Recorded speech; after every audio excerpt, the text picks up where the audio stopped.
Hey, greetings, friends, and welcome to the first week of Missional Movements in an Age of Complexity.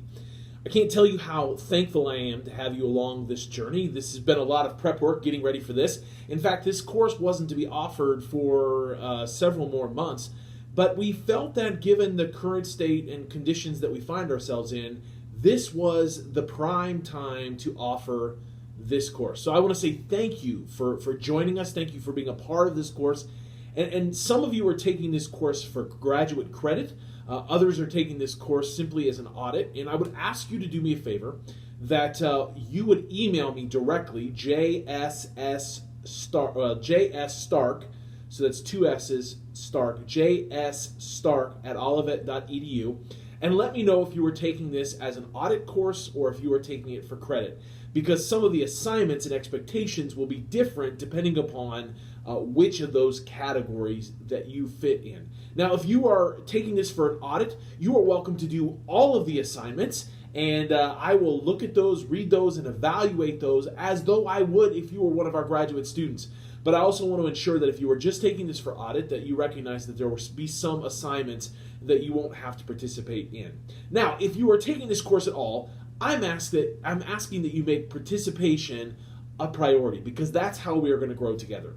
Each week, I'm going to be uploading a series of lectures and an interview that I've had an opportunity this summer to conduct with some premier leaders in the in the areas of missional leadership, adaptive leadership, missional theology, and practitioners who've been busy about the work of leading the church towards movement in a myriad of different and complex terrains.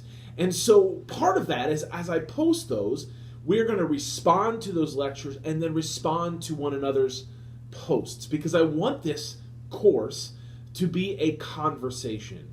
I believe that as a series of practitioners, we have much to learn from one another. It's not just about the content that I produce, it's also about the content that we produce as a part of the conversation. So I'm asking you to please stay engaged, to please stay involved, and to make participation a priority for you.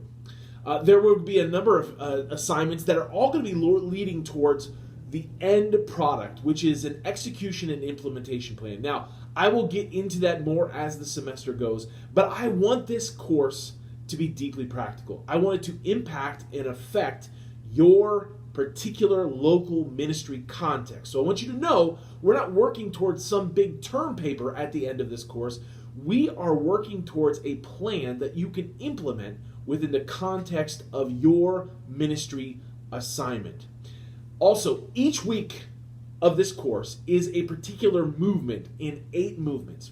So each week we're going to be tackling a particular piece of the puzzle of this entire course. So I'm going to be asking you to be involved, to do assessments, to come to terms with some things, to name some realities. And I'm looking forward to learning from you as you take that journey with me.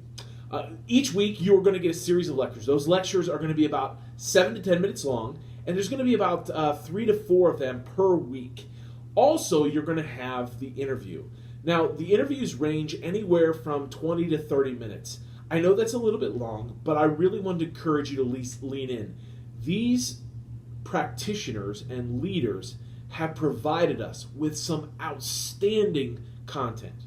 Also, each week, you're going to get a devotional on the front end of the week from me. And so I want to encourage you to kind of lean into that as well, so that it sort of sets our hearts and passions in motion for what God is going to do and reveal to us throughout that coming week.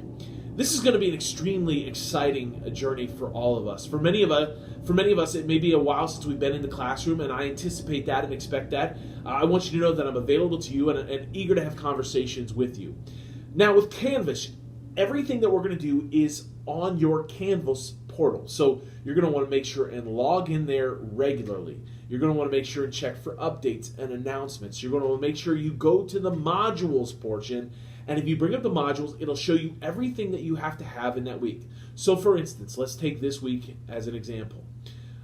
Today, I'm giving you the intro, and I'm giving you some devotional thoughts. Tomorrow will be our first day of lectures. I will post a series of lectures with a PowerPoint that you will be able to refer back to.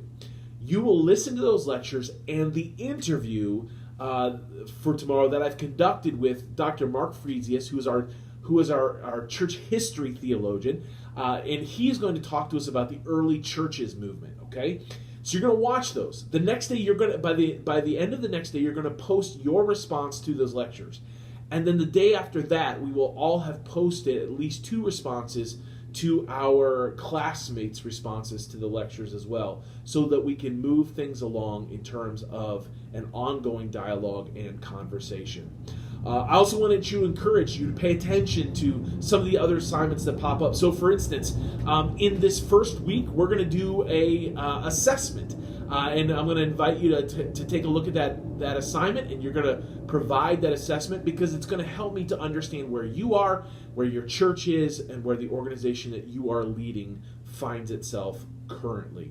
Now, some of you may be asking, I'm not the lead pastor, I can't change the systems.